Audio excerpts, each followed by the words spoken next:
Morning. How you all doing? I think I know the answer to that. Sam here, United People's TV, to kickstart a new, fresh week.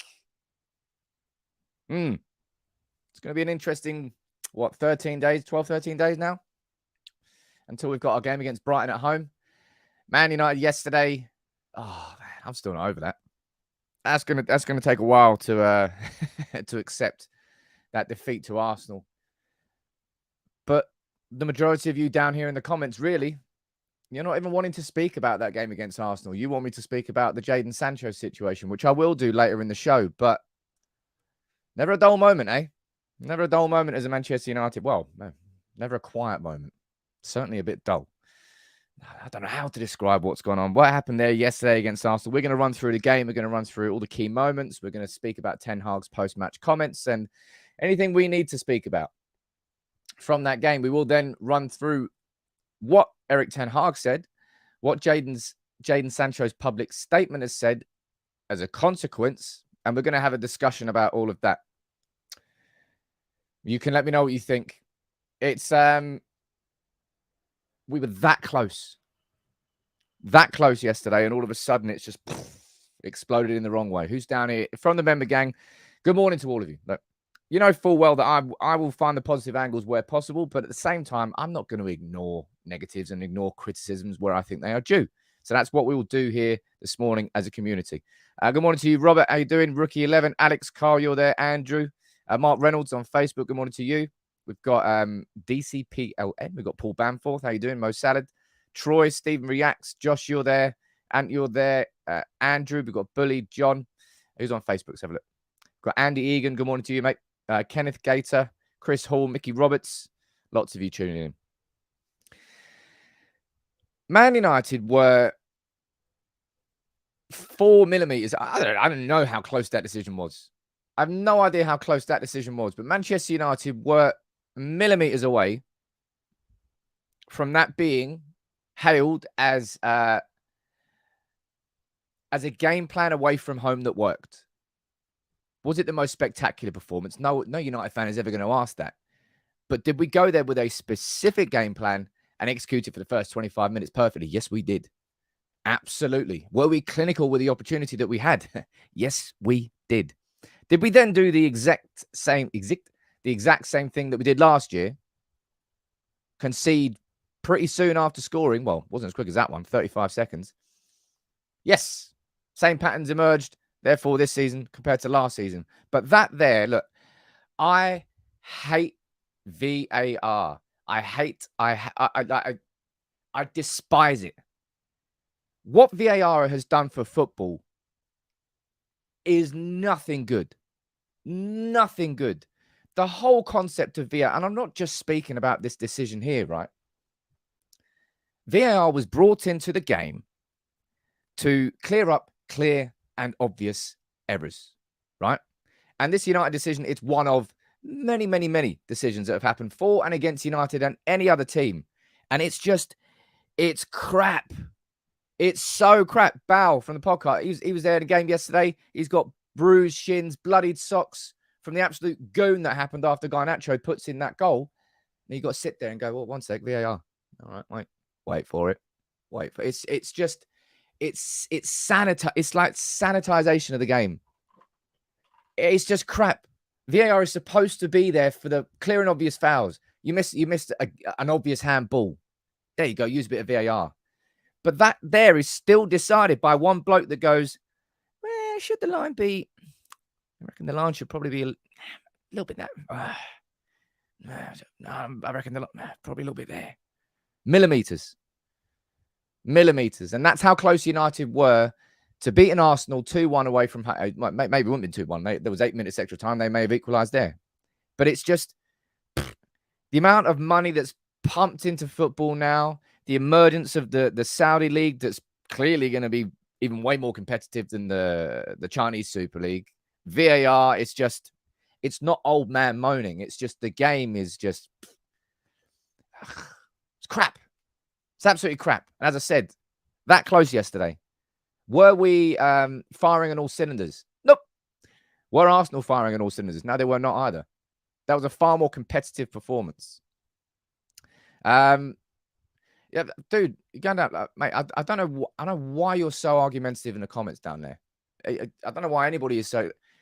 This community is not built on trolling each other, on trying to dig each other out. And if you do it, I'll probably just boot you because it takes the chat somewhere else completely. VAR swings and roundabouts. I hate it. I would rather it never ever existed. I remember there was like a World Cup or a Euros where it just seemed to work, but it just doesn't work here. And I'm not here. I'm not here saying, "Oh, we got robbed by VAR." I'm just saying, I wish it didn't exist. I wish it did not exist for our benefit or against us. It's just crap, and I hate what it's done to football. Right, there's a couple of super chats here. Players need to shut up and do the job, says Jordan. Well, I'll speak about. I will speak about the Jadon Sancho situation later on. Ashwin, you're saying, morning, Sam. The result was bad. I don't actually feel bad about the way we played. Much more solidity. Martial chance, Hojlund, then that's a goal. And you're saying, I hate VAR, but I hate the... Yeah, that's what I mean. It's the inconsistency of the application. As I said, man, you're sitting there and it's like, it's one dude going, well, it's the line here, or it's the line there. It's still down to a human. It's just you've moved the human away from the pitch to a human in front of a screen. It's just, it's crap. It really is. But the game itself, and that's what I mean. We were that close. I wasn't going to... We're obviously that close to a victory, but we were that close to actually doing something away from home against a top 9 team and it paying off.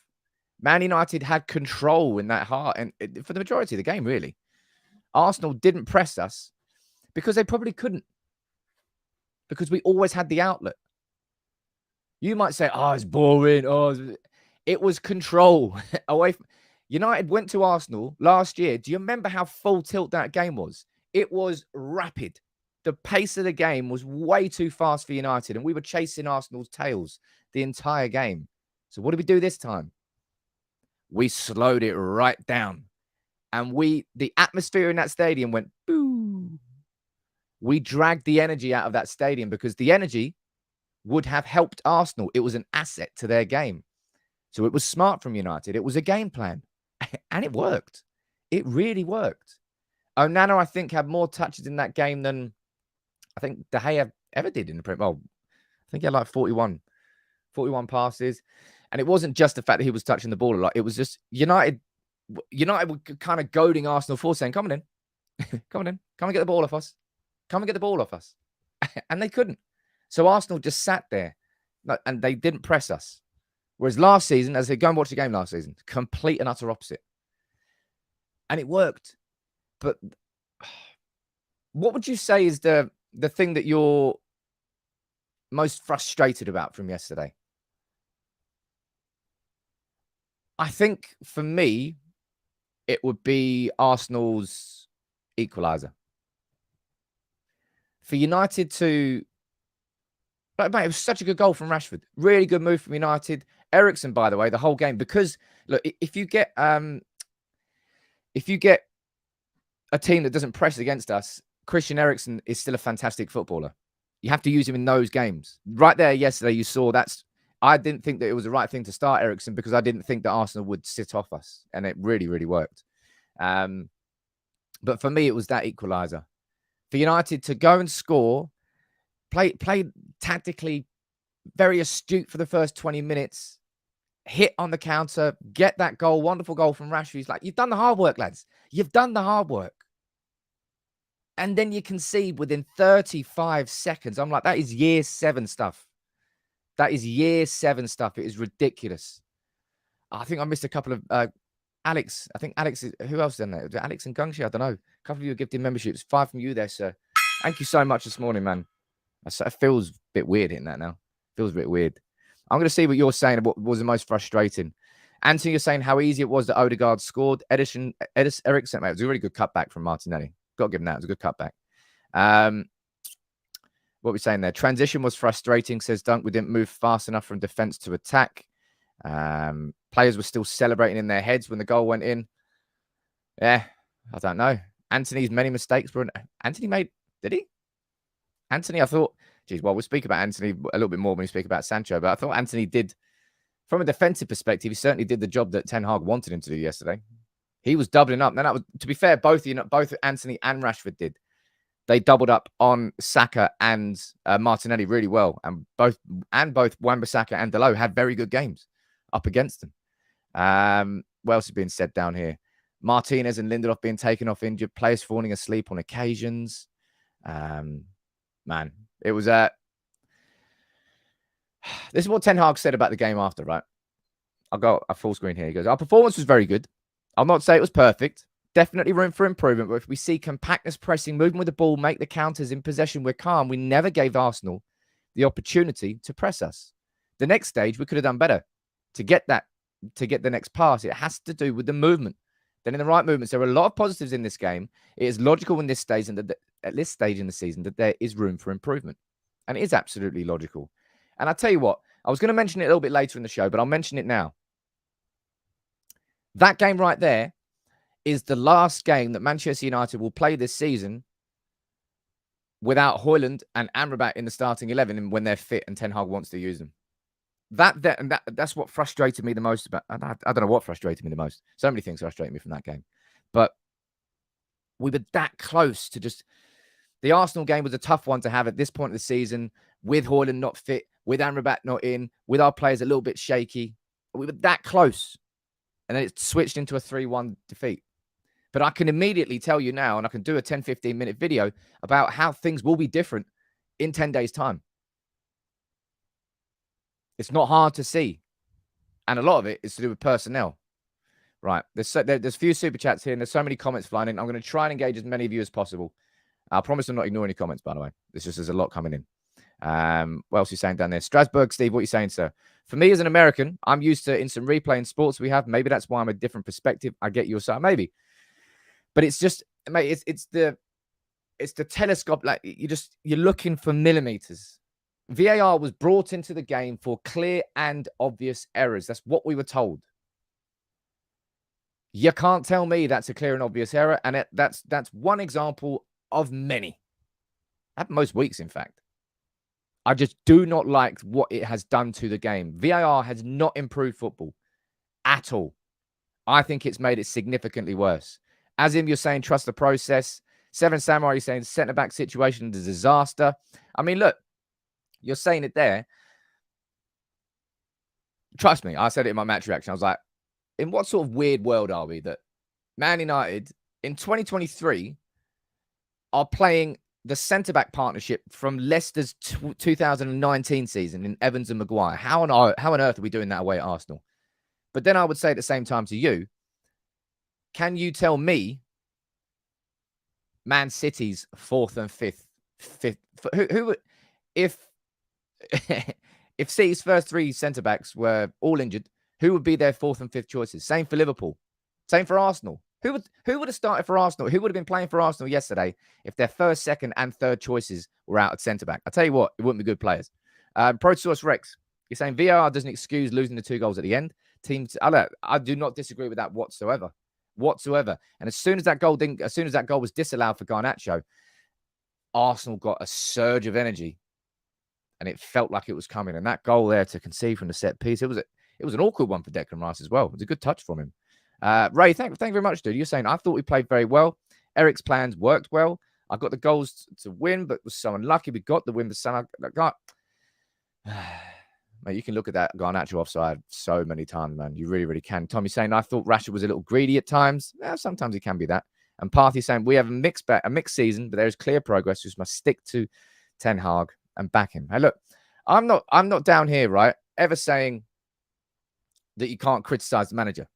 You should be able to criticize anybody, manager, club, player, when they deserve criticism, right? But there were definitely positives to take from yesterday. I'm personally not really, I don't care about the third goal. Right? I don't care about the third goal because the third goal went in when United were then chasing it and the game was done. It was 101st minute, all right? It's that second goal. But for me, the worst of the three was the first goal. But how frustratingly impressive, I suppose, was Rasmus Hojlund's debut. You're looking at that like 15, 20 minutes from him and you're like, man, we've actually got a centre forward. We've actually got a focal point. The ball's going over the top. him just squaring up with mate Gabriel. Like, look at this, right? I know we're talking about VAR and what was and what wasn't, right? This is ridiculous, right? Hojlund there, Gabriel just no attempt to play the ball, not even a slight attempt to play the ball, just straight up wrestles him to the ground, right? Just straight up wrestles him to the ground, all right? And that didn't even go for a review. You got to laugh, right? You got to laugh.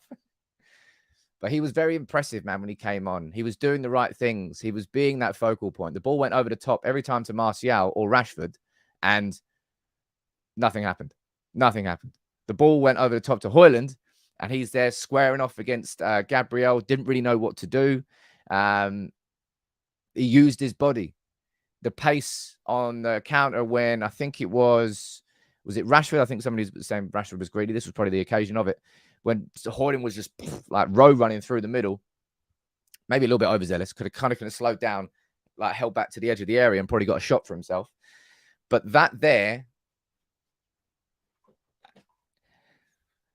I thought I was going to come on here this morning and just be properly bummed, properly just, that's a bad thing, so I shouldn't have said that, probably down about what happened there yesterday. But because of this guy, because of the fact that I know that this guy is also coming in as well, and there were genuine positives to take from that game yesterday, I feel quite good. I mean, as good as you can do after losing 3-1 away to Arsenal, right? I'm not saying I feel perfect, yes, because I do not. Parthy saying Hojlund had more fight in him than we have had. It was a really good start. It was a really, really good start. Jordan there, we've got a couple of... I'm sure there's going to be plenty of trolls down here. You're just going to sit in silence because I'm not nibbling. I am not nibbling on anybody today. I'm going to speak about the positives. And there were positives from that game yesterday. As I said, Onana. Arsenal didn't press us because they couldn't press us. That was the first time, and you really, really saw it. Watch back. Watch the highlights. Watch how many times Casemiro dropped in between our two centre-backs. Watch how deep Casemiro played yesterday. And I'm like, yeah, man, that's what that player, that position should be doing. Really, like, positionally disciplined from him. That's exactly how Amrabat's going to play. But United, for playing out from the back, I thought that was where United were really, really going to struggle the most yesterday against Arsenal. But they didn't press us whatsoever because they couldn't. They would have just wasted energy. You just played through it. And it was the cute passes, the little pass from Onana just round the corner to Martinez, or somebody passing it through to pressing Arsenal players through to the number 6. You look at it and you go, yeah, that's it. That's it right there. Onana brought a level of calm to that team, which we just do not have and just haven't had in those environments for a long time. And I think that, man, there are so many things. Oh, look at that, man. I think I missed some. I might have missed some gongs. One sec. Sean, I'm definitely missed a gong from you, sir. Let me put this out here. Sean and Anthony, thank you so much, guys. Little 10 cheeky gifted memberships for Anthony, from Anthony and Sean. Look, join the Discord, by the way. I'm going to be talking about this. 3 gongs. I've got 2 gongs. Let me see what you're saying about Onana. Onana showed what he was made of. Yeah, I said that Onana would be really, really key yesterday, and I was correct. But I was wrong about the fact that Arsenal didn't press. I was expecting them to attempt to press. And it's only the start of it, right? No one's going to say that performance was perfect yesterday from him, because it wasn't, right? We conceded 3 goals. You might say that he could have had a stronger hand for the Declan Rice goal, and I'd say, well, you're really stretching there. The little deflection off Evans. He had like milliseconds to react, got a strong arm to it. And if that had not hit Evans, he may have got that whole arm behind it. It was that little deflection. Hi, Budweiser, camera behind the players. I'm not sure what that means. Sorry, dude. Jason, I'm so disappointed in all the wrong calls VAR made. And then the Sancho drama, I think Ten Hag is fed up with him. Been defending him all of last season. Another few minutes and we're going to have a full conversation about Sancho, right? Rasmus truly, mate, did you see that bit when Casemiro was just there, like pulling his shirt like this? It's just like, Yeah, Alex, like you said there, is if that is the new base of what we can expect going forward, United need to stop being pushovers, man. Like in a Royal Rumble, United are losing to pretty much every Premier League team, 11 on 11. We're losing that. We're definitely not winning that Royal Rumble. Rasmus coming in will give us more of a chance. Path, you're saying Hojlund had more fighting than most of our forwards. That's what you said earlier. Ike, you're saying we fans should have faith in Ten Hag, trust his process and decisions, stop crying after every single match. Let the player. No one's crying, dude. But you're allowed to criticize and have comments and have conversations. And the issue is this, right? We've now got 10. How many days? Son knows how many days. Next Saturday is the game against Brighton. 7, about 12, 13 days we've got to wait for the game. Yes, you know what I want to speak about? I want to speak about how impressive Diogo Dalot was at left back. Up against Saka, I thought that was going to be the most dangerous place. I thought that was pretty much where the game was going to get won or lost, was down that our left flank, because I thought that Saka would double up, Odegaard would cut over there as well, with Ben White going on the overlap. No, Diogo Dalot, arguably man of the match for Manchester United. You can't be man of the match, really, when you lose 3-1. But he was really, really impressive. Defensively, very, very, very good. And Wan-Bissaka on the other side struggled more against Martinelli, but a lot more the ball went over there. So he still dealt with him. He got past him a few times. I suppose you say he couldn't deal with him that much because I think that's where the equaliser came from. But Dalot in particular for me was impressive. As I said, so was Christian Eriksen. This is a game where you can see the most from Eriksen. Eriksen, if you play against a team that doesn't press you and therefore the pace of the game is slower, Christian Eriksen is still an absolutely elite level footballer. It's just that at the top level now, the game isn't typically as slow as it was. That's why we did that. We slowed it down because it suited us in our current circumstances more than it suited Arsenal. If United had tried to play really quick through everywhere, Arsenal would have beaten us by a lot more than 3-1. And you might say that, well, it didn't work out anyway, because it didn't. Now, I'm seeing people criticizing Anthony. I thought Anthony, from a defensive perspective, Anthony did what his manager asked him to do. He was tracking back. He was doubling up as much as possible. I think it was a couple of times where he stopped Martinelli going in. Could he have done more going forward? Yep. Could everybody have done more going forward? Yep. I actually think there was a few times as well when I thought he played all right. I thought that was one of Anthony's better performances. I think if you're going to try and dig Anthony out after that, I mean, fair enough. I genuinely thought that from a defensive perspective, it was probably the best performance I've seen from Anthony in the United shirt, really helping Wan-Bissaka. And going forward, I think there were opportunities, good footwork from him, good link-up play, but still missing that little bit, isn't he? He is still missing that little bit, but there are certainly other players I'm going to be having a go about before I speak about him. And I suppose the reason that I'm saying Anthony there is because of this, right? Anthony playing out on the right wing ahead of Jadon Sancho. And here we come to a conversation that, well, I didn't think we'd be having, right? A conversation that is now a conversation because Jadon Sancho released a statement yesterday on Twitter, or X as it is now known, saying this, right? I'm going to read the statement out in full and then we can have a discussion. Of course, actually, before I do that, the reason Jadon Sancho released this statement, right, is because of this. Now, I've got the press conference clip from Ten Hag here and I've transcribed it for you. This is what Ten Hag said when he was asked about Sancho and McTominay and why they weren't in the matchday squad. Sancho and McTominay weren't here. Were they both injured as well? No, Scott is ill. And Jadon was on his performance on the training. We didn't select him. So that he was that a form of discipline, would you say? No, you have to reach a level every day on Manchester United, and we can make choices in the front line. And so for this game, he wasn't selected. So that was what Ten Hag said in his press conference about Jadon Sancho, deciding to publicly say that he wasn't, or he didn't do enough in training that week, right? And bear in mind, throughout this whole time, I think that's the first time we've seen Erik Ten Hag call out or be critical of a player in public, right? I mean, there's been so many different examples, which I will run through, of Ten Hag taking a different stance. And Sancho didn't take well to it.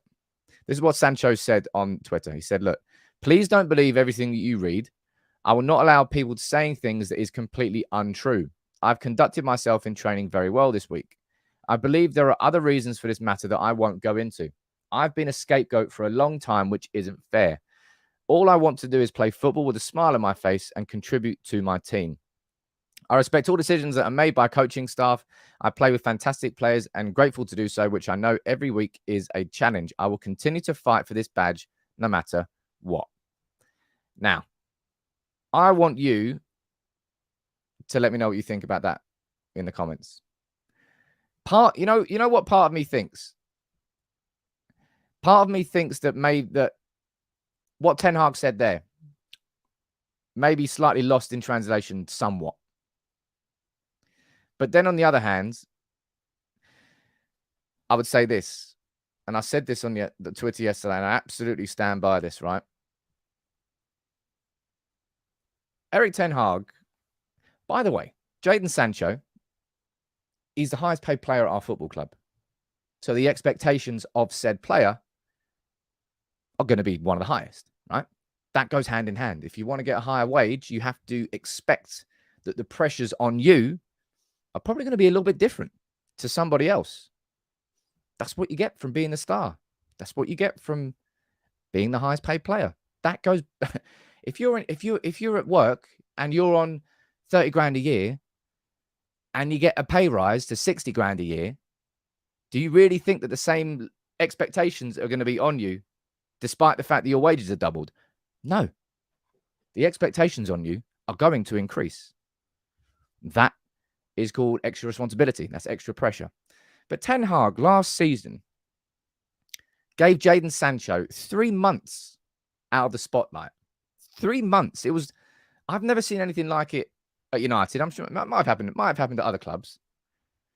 But Ten Hag genuinely looked proud when, I know it's an absolutely abysmal photo down there. Let me see if I can is that the one there? That's not the right one. I'm going to speak about that though. Ten Hag looked genuinely proud when Sancho came on there after 3 months out. If Erik Ten Hag now, not if Ten Hag has now decided to go a bit public with it, it's because everything that he's tried so far hasn't worked.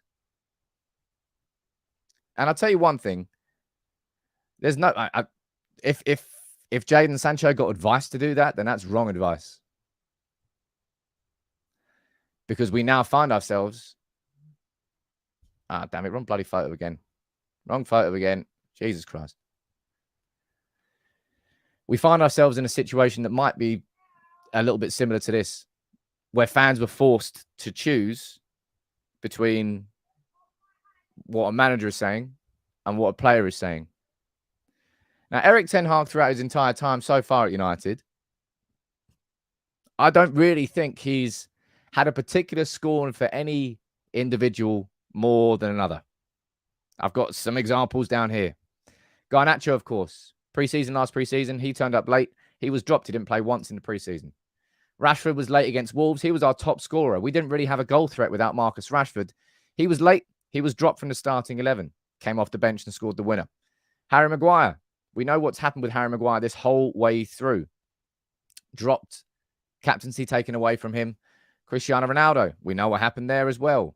Wan-Bissaka was a player who I completely wrote off. I completely said there's no chance that he's going to prove himself. And what's he done? Completely proven me wrong and everybody wrong. The idea that Erik Ten Hag has a particular personal vendetta, and Scott, because that is a suggestion here. Sancho has decided to go public here and undermine his manager. I don't really know how there's a way back from that. And maybe there will be. But given that we know everything so far in terms of how Erik Ten Hag is as a disciplinarian, it seems a very, very, very poorly advised thing to do for Jadon Sancho to release that in public. And I don't think we've heard the last of this. I'm going to go down here. I'm going to read a few of your comments because there's plenty of comments down here firing in. Neil Hogan, you're saying in Rasmus, we trust. Yeah, he did look very good, man. And Nicholas saying, dude, Anthony shouldn't be starting over Sancho. Why's that? Let me know in the comments. Dave, you're saying time to cut our losses. He's never lived up to his transfer fee. Better options now gone out and Pellistri. Hope Saudi come in for him. And Mo, you're saying it felt like Ten Hag didn't need to tell the media and protect his play like he did with Maguire and Ronaldo, but Sancho needs to be delivering every game. Ten Hag has protected Sancho this whole time. The whole way through, for months, he's protected Sancho. And is saying that, yeah, it was Erik Ten Hag, but you really, oh man. Here we go again. Here we go again. Where people are going to try and make you choose between the player and the manager. And it's going to be arguments and arguments and arguments. And oh, great. Fantastic. Absolutely fantastic. You know what I'm going to pull up here then? I'm going to pull this one up. So I'm going to be doing a full video on this, right? At lunchtime today. Here we go. So, in fact, nah. I'm going to hold this and I'm going to hold this back for my conversation that I'm going to have in my video later. But this is kind of the last thing we needed, right? It's the last thing that Erik Ten Hag needed. And I suppose you could say that Erik Ten Hag created it himself. Mick saying, Sam, just say what you believe. No, I will wait for more information to come out before I do that. I'm not going to be that person to come in loaded barrel straight away. That would be dangerous. But I do not think that Jadon Sancho should have released that statement publicly. Do I think that Ten Hag should have called him out publicly? I probably don't think so. Personally. However, this concept that Ten Hag is like throwing him under the bus. Ten Hag gave Sancho everything last season. 3 months out of the spotlight as Manchester United's best paid player. One of the best paid players in the whole Premier League. And he gave him 3 months off. Completely out of the spotlight. And I thought it was a fantastic decision from Erik Ten Hag. I thought that is brilliant. Because obviously everything like keeping Sancho at the training ground, it wasn't working. Like everything there, it just wasn't quite working. We've got to try something else. So United did. And we tried something else. And Sancho came back and it was up and down. It was up and down. But it's not working. Sancho in the preseason was quite impressive. And then here we go. And it's odd. It is odd. So something has to be disconnected. Because it wasn't a performance level. His performances were there in preseason. It's very strange. I'm going to go down here and see what you're saying. But yeah, the comments that... Oh, geez, man. Sancho was one of our star players, says Kevin, in the preseason. Does seem odd that he's not getting game time. Pellistri, you could argue Pellistri deserves game time ahead of Sancho on the right wing. You could. You really could. I'll tell you what, Anthony clearly does everything that his manager wants him to do. And I've said it before, and I will say it again, that players should be played on form, and I do stand by that.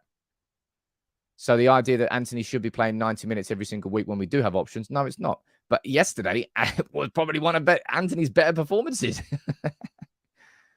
So you can't really use that as an example of why he didn't play yesterday. Let me see what you're saying down here. Matt, you're saying it was Mourinho-esque, and I hate that. It wasn't. This is what I mean. I'm gonna pull this video up one more time, and I'll be interested to. It's not like Ten Hag. As I said, he's not throwing under the bus. He was just. I don't know whether it's a lost in translation thing. Sancho and McTominay weren't here. They both injured as well. No, Scott is ill, and Jadon was on his performance on the training. We didn't select him. So that he was that a form of discipline, would you say?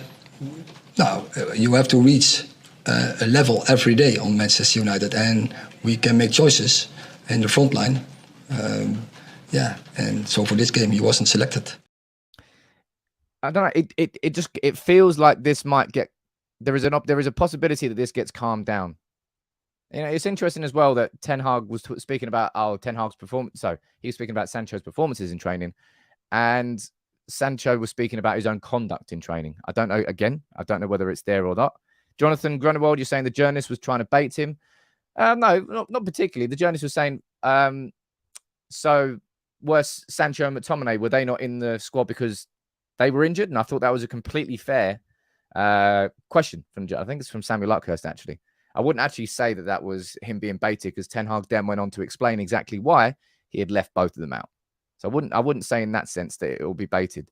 But it's just, whatever you think about whether Ten Hag was right or wrong to say what he did there, Jadon Sancho coming out in public and doing that is bad advice. That's bad advice. Because he's now drawn a public line. And it takes away an ability for Ten Hag and Sancho to have that conversation themselves. And maybe they did, or maybe they hadn't had that conversation yet. But it kind of feels like they hadn't had that conversation yet. Because I doubt very much. I mean, Ten Hag and his coaching staff may have explained to Sancho before the Arsenal game, say, look, this is the reason why you're not in the squad.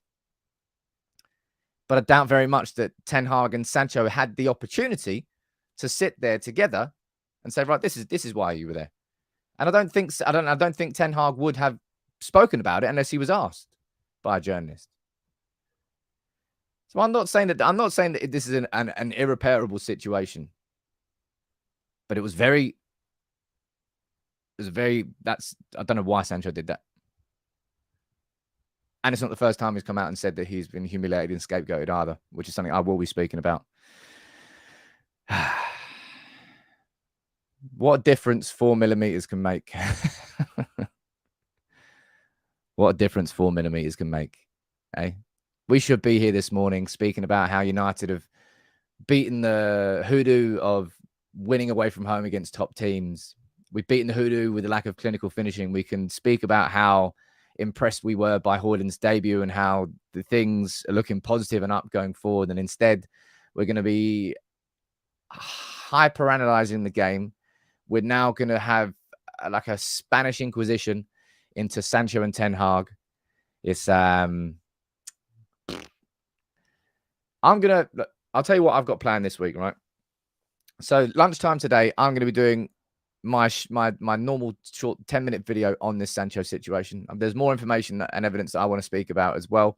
I'm going to save it for that video. So make sure you watch that if you want to know my full opinion on it, I suppose. And then either later today or tomorrow, I'm going to be taking a look at Hojlund's debut, like an analysis of his debut, because I think there were the key characteristics and aspects of his game that we saw in that game that we go, there you go. That's what we're going to have going forward that we just haven't had all season, that we haven't had it at any point last season. Kind of a real sad indictment of like, Martial, man. There's no point selling him, because even if Saudi Arabia came with a big bid, we can't replace him. So we may as well have Martial in as an option in the squad, because there'll be certain games that suit him. What else are you saying down here?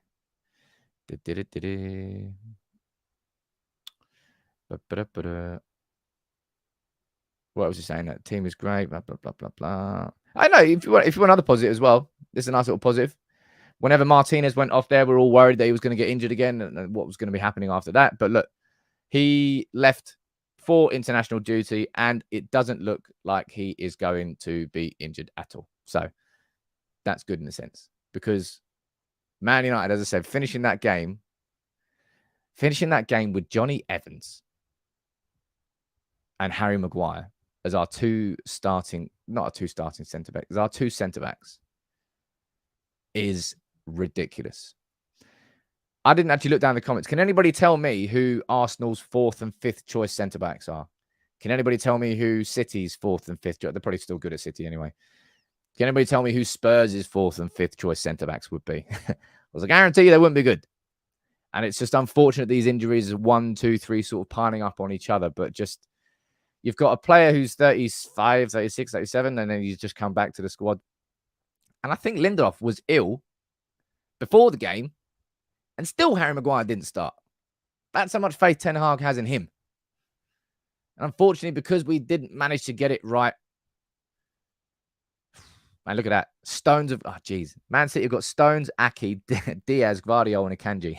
Bastards. Well, maybe let's not speak about City's fourth and fifth choice sons, because then that's a. Wish I never asked that question. But yeah, it is a massive indictment.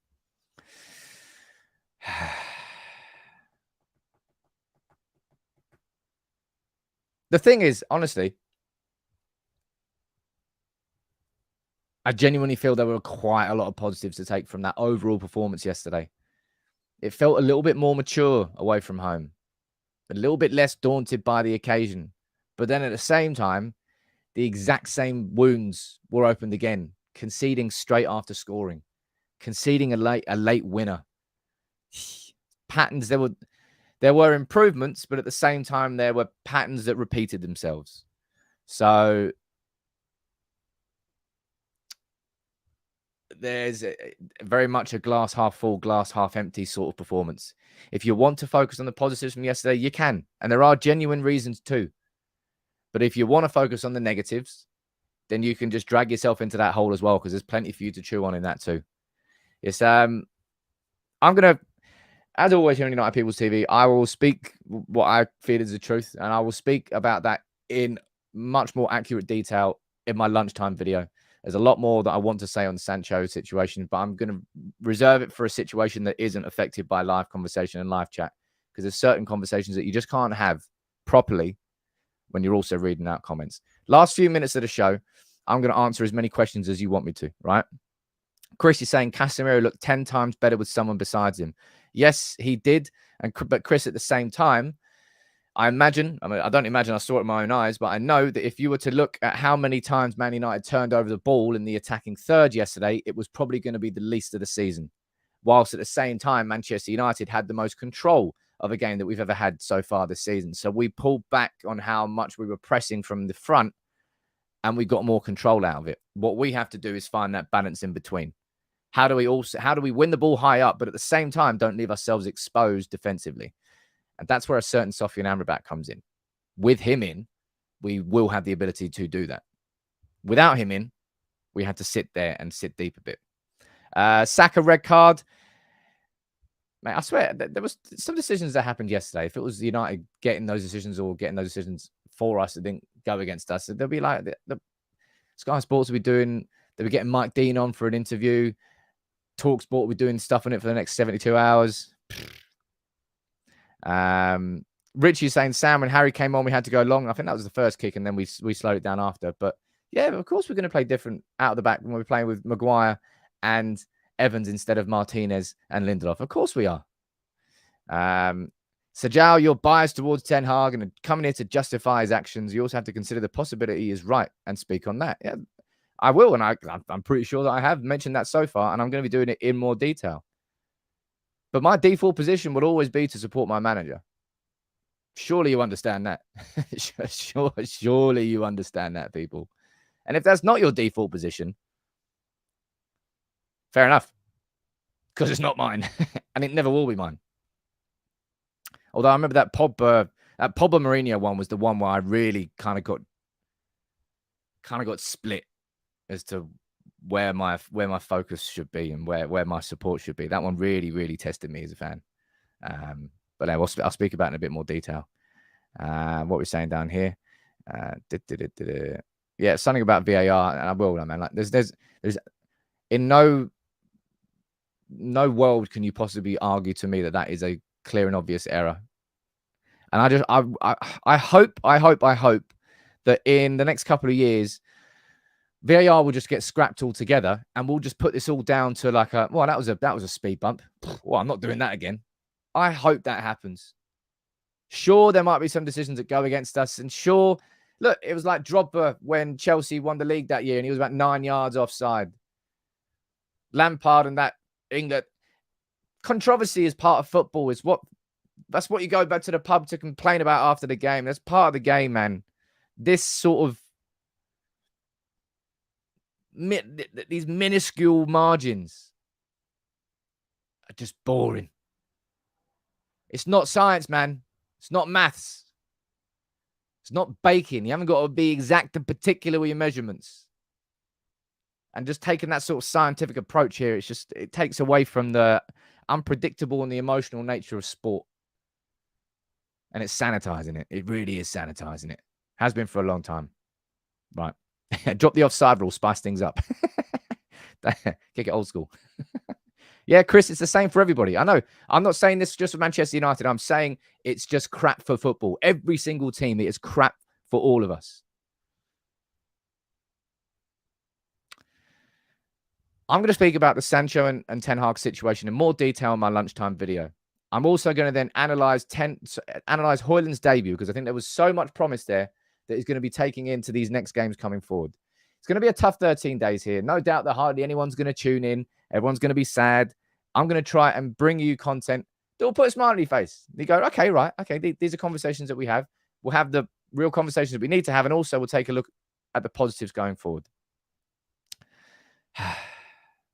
That close to it yesterday, and instead we're speaking about Sancho versus Ten Hag and bringing Amber back, bringing Hojlund to the starting 11, bring on Brighton. Much love to everyone. I'll see you tomorrow morning, and make sure you check out my Sancho and Ten Hag video, because I'll speak about it more in there.